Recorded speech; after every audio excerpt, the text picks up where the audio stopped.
Hello everyone, welcome to another episode of 10 for the Chairman. For those of you who haven't watched this before, this is where I take 10 questions from the subscribers that are part of our community and answer their questions. The subscribers, for those that you don't know, are the subset of our community that contribute money every month to help us do extra community content.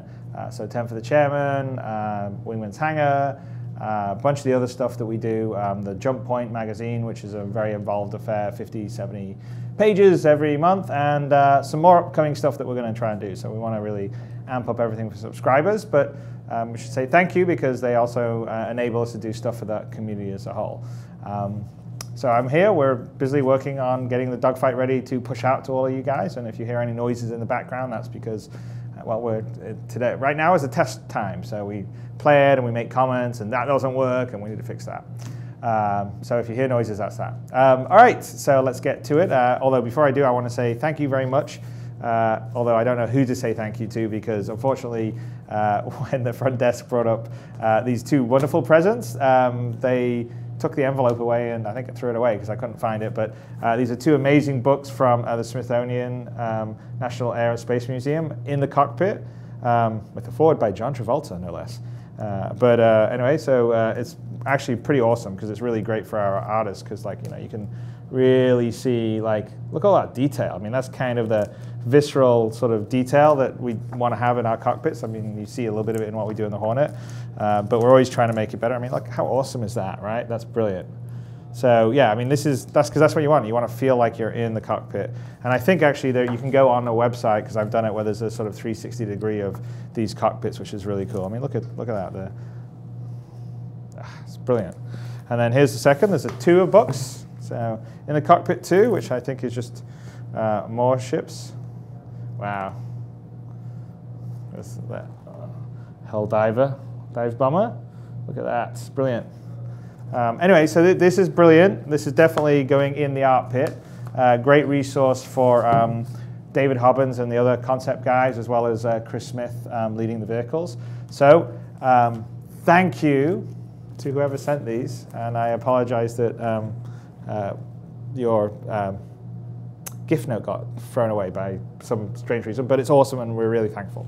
Okay, so let's get to the 50, not the 50 questions, it just says Inside 50 History. The 10 questions that we do in 10 for the Chairman. Okay, so the first one comes from Arcanus, who asks, how will navigation or astrogation be handled in Star Citizen? Navigation in general is based, you know, you'll bring up your sort of nav. So when you're in a system, you'll have a sort of a system view as a navigation. And in your system view, you'll sort of navigate to different points of interest. So in the old sort of Wing Commander Privateer model, we would call them sort of nav points. But you know, a nav point could be a planet that you're going to orbit around to land, or a nav point could be a jump point, or a nav point could be an asteroid field that you're going to go and explore to see if you can mine.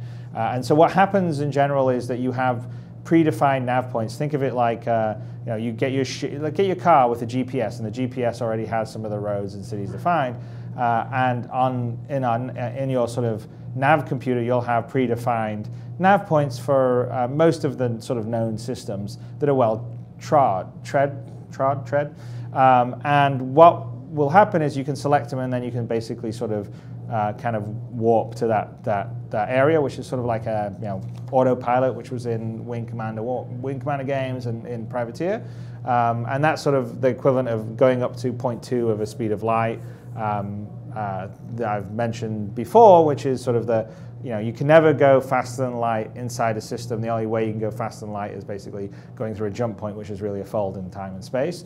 But that's sort of the fast travel inside the system, and then you get pulled out of warp space, or you know, 0.2 speed of a light, as you get close to another body or another ship, because at those kind of velocities, there's no way that your ship's computer can make corrections quick enough to avoid a collision. So basically, whenever you get close, as you start to get close to something that there could be collision potential, it pulls you out of that sort of warp speed. And so you essentially will select these points to sort of jump to. Now, of course, you could just fly in that direction, and in some cases, this is kind of where astrogation or navigation comes into the fact, well, more exploring side, but you basically can sort of map areas of a system. So there may be areas of a system that aren't mapped, that maybe there's an asteroid field or something, a derelict spaceship or something. And if as you fly around and you have a long-range scanner, you maybe start to map things, and as points of interest come in that you would map, that would create a new nav point on your nav computer. And you could send that to your friends, into your organization, or potentially you could sell some nav points that you've charted. So think of it very much like in the old days, when they were mapping like a coast or a continent, and the old explorers would go around and they would basically do cartography to map out the new world and stuff like that. So we've built that in, and that's kind of how the navigation and astrogation would happen. In terms of traveling from one side of the galaxy to the other side, you basically have to travel in system, go to a jump point, know that the jump point's going to go to this other system, and you basically make the hop, and then in the next system go fly to the next nav jump point you want to go, and so on and so on. All right, so I hope that helps. Next question comes from Z, who asks, will we be able to directly control the translative movements, elevation, strafe, as well as pitch, roll, yaw, acceleration, deceleration? Will we have 6 degrees of freedom independent of fly-by-wire being active or not? Would a dual joystick setup be possible and configurable for this freedom of movement? Independent of fly-by-wire. So basically in all our spaceships, you will always be under the control of the Intelligent Flight Control System, which is basically our fly-by-wire. And I actually would challenge anyone to be able to fly any of these ships without having some computer assistance, because they've got multiple thrusters, and there's a lot of, like, the simulation right now is actually incredibly accurate and is very dependent on like the center of mass and everything else.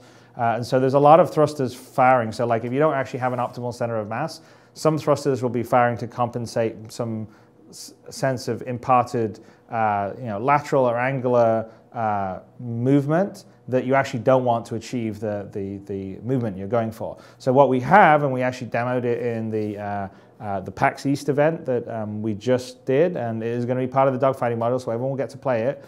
So the short answer to this question is actually yes, all these things will be there, although IFCS is what delivers it for you, is that you will be able to fly normally, which is more sort of the Wing Commander style, where essentially the computer tries to sort of align your velocity with wherever you're pointing your nose, and it will do it as quickly as the thrusters will allow it to do within the limits of the amount of G's you can pull. But you can enter decoupled mode when you're flying around, and in decoupled mode you have two sort of things you can do. One, you can just change your orientation. So basically that means in decoupled mode, whatever velocity vector you had when you entered it maintains, and you keep moving in that way. And when you start to change your pitch or roll or yaw, essentially it's just changing your orientation of your ship. It's not changing your linear velocity vector. And then we have the strafe mode of decoupled mode, and that is allowing you to go left, go right, go up, go down, go forward, go back. And so we demo it, and actually there's, I think by the time you've seen this, there will have been a demo that we would have shown already that shows all those different aspects that we do a sort of bit more in-depth demo of all the features that you'll get in dogfighting, and some of the stuff we didn't get to show at the PAX East events because, well, we had a few technical glitches, mainly because we're showing stuff way, way early than we would normally do, and so therefore you're a little at the mercy of the gremlins. So there you go. But yes, 6 degrees of freedom, and you can change your orientation, you can strafe, all the rest of the stuff. So I think it's going to add a lot to the combat, and I'm really kind of curious to see, once we start doing it, as people develop their flight styles, what works, what doesn't work, what do people prefer. It'll be very cool. Okay, next question comes from Jerzu, who asks, I was wondering if the Origin JumpWorks 300i and other models have been tweaked to incorporate the community suggested changes. If so, what changes will you make, and how far in the works is it? Big cheers to Chris Smith. Well, we listen to all you guys, we read the forums, and when things make sense to us, we're not really a democracy in terms of, oh, well, there's a bunch of people saying this, so we should do it. It's more that, hey, someone's making a good point. All right, well, we'll listen to that, and that's kind of the value of the community, and I think what's really making Star Citizen great. Then we enact it. So we're, for instance, making some changes to the constellation for better cargo access, loading, unloading, and also using the Merlin fighter so they're not interfering with each other and not blocking each other. Also moving up living quarters closer to the cockpit. So those were all things that were discussed by the community, and we're like, that makes a lot of sense, and we can see those problems. 300i, I'm not quite sure what people are discussing on the community, but we're making some changes because it's getting another pass.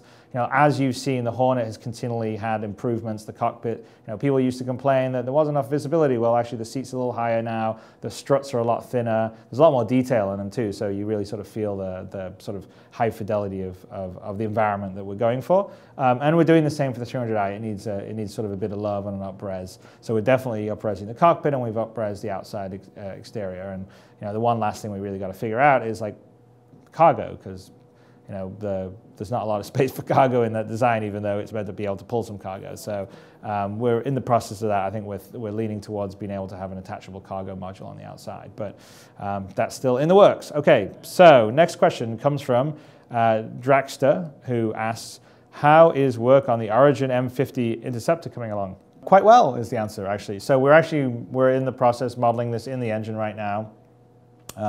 So we're sort of doing some revisions to the initial concept, because the concept was one of the more simplistic or the not as well developed concepts as some of our other ones. So I think you guys are going to like it. It's definitely going to have a sort of combination between a Formula One car and like a exotic like a Ferrari or something.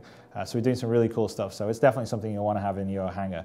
And I'm looking forward to sharing some of that in the future and actually putting it in your guys' hangar. So that's, the M50 Interceptor probably is not too far off in the future. That doesn't mean it's next week though. So you don't want to have threads on the forums going, CIG lied, M50 isn't this week, because it takes a bit of time.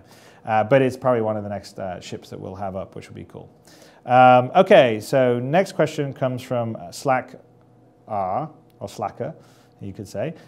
So it seems like Squadron 42 might throw you in somewhat at the deep end, looking at the mining station footage, and it got me to thinking of how to become a better pilot. Most games have some kind of tutorial element either incorporated into the first few missions or as an out-of-game option. What do you plan for Star Citizen in this regard? Well, good question. You're going to have it very soon. I mean, the dogfight module is essentially that. I mean, it's the first iteration of Arena Commander, which is sort of the in-fiction game simulation software that all pilots can use to practice, to train themselves. And you don't have to be fighting against other players. You can be fighting against AI, or just flying around to learn the controls. And ultimately you can do some esports with it, have competition. So really Arena Commander is in there to do a lot of the practicing. But in Squadron 42, we're also setting up in a way that we break you in on the ships, show you how to use them in the first few missions. Basically under the fictional context, you've mustered onto this ship. It's your first couple of missions out as a pilot on the front lines, and you're flying a slightly different ship than you maybe have trained on. And so your lead wingman, your wing leader is basically saying, okay, well, this is what you do in the Hornet. But we didn't really want to do really boring tutorial missions in Squadron 42 because it always feels like busy work. So we'd rather get you in there and actually get you into the action pretty quickly, which was very much what Wing Commander did. I think in the very first mission, Wing Commander, you fought some Kilrathi. Not very tough ones, but right on your first mission. Okay, so next question comes from Dimuse, who asks, how will the economy in the persistent universe handle inflation? Players always want to feel like they're getting ahead for their time spent and never want to lose something they've earned.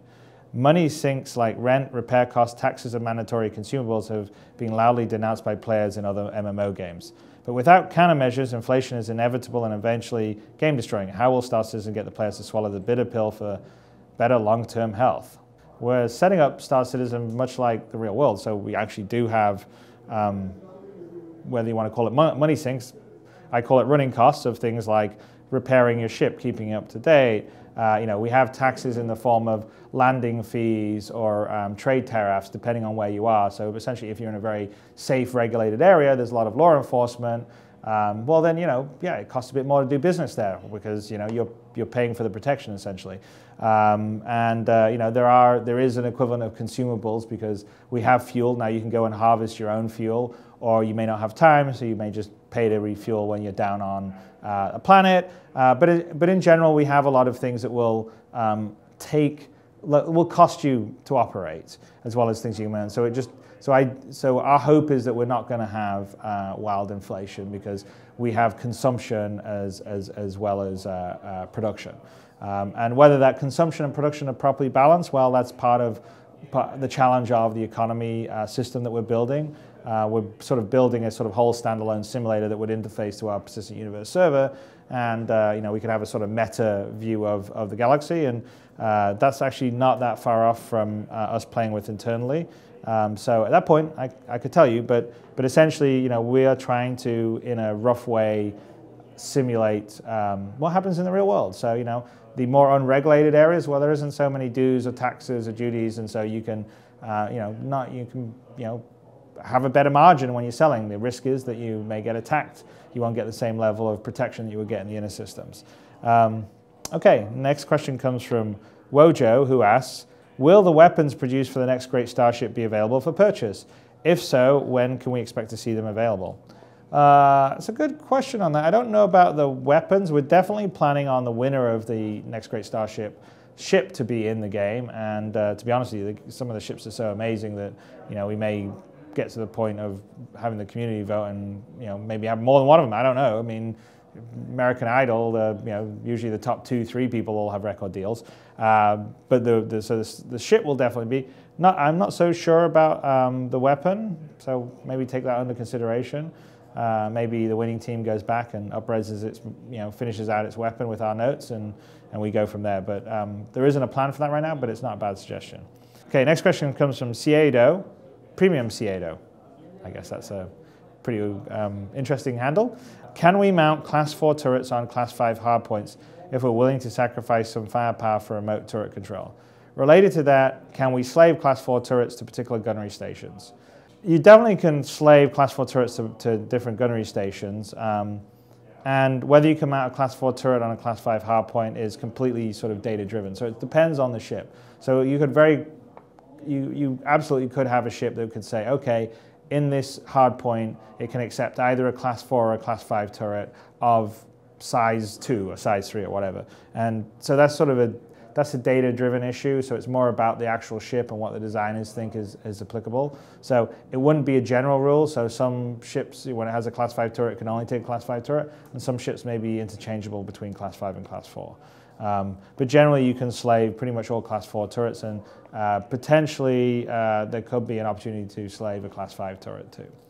All right, next question comes from Rast, R-A-S-D, who asks, with the up-and-coming damage stats on the Hornet, which are pretty neat, I was wondering about the larger ships, capital ships. It sounds like a ton of work to do that detail of destruction for a little fighter, but can we expect a similar simulation on the Idris or Bengal carrier? Yes, you can expect the similar level of bits breaking off and damage happening. We are concerned that doing it to the same level of fidelity that we have on something like the Hornet is obviously a lot of work on a ship that's a kilometer in size, and so we actually have some R&D tasks there that we're going to do a combination of procedural, so basically as you hit paneling it gets deformed, and then breaking off chunks. And I think it's going to be pretty spectacular. Okay, so last question comes from LG in brackets, AGT_ZIG_ZAG. We know organizations will be able to tax its members, but where will that income come from? Will that stem from the missions within the verse, or will the org tool cater to setting up salaries, additional contracts, and bonus and lump sum payouts in line with their own predefined structures?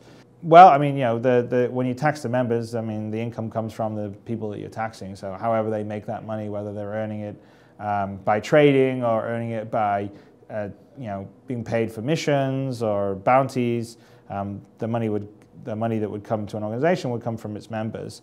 And I think that we would definitely set up the ability for an organization not only to take income in, tithe, dues, taxes, however you want to do it, but also to be able to sort of pay out to its individuals. So, you definitely could have an organization where everyone works together, and then, the profits of the organization get paid out in a dividend every year or whatever like that. So it's sort of, we'll put the tools there to allow people to sort of do their money management as a group.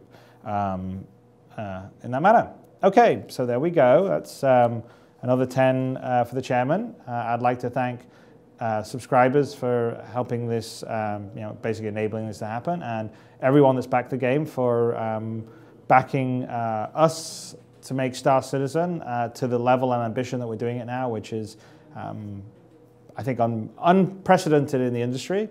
And we're having a lot of fun doing it, hoping you guys are having a lot of fun watching us do it, and I'm going to have a lot of fun playing the various parts of it as it comes together, like the dogfighting module that will be coming out in the not too distant future. So thank you all, and talk to you next week. Bye.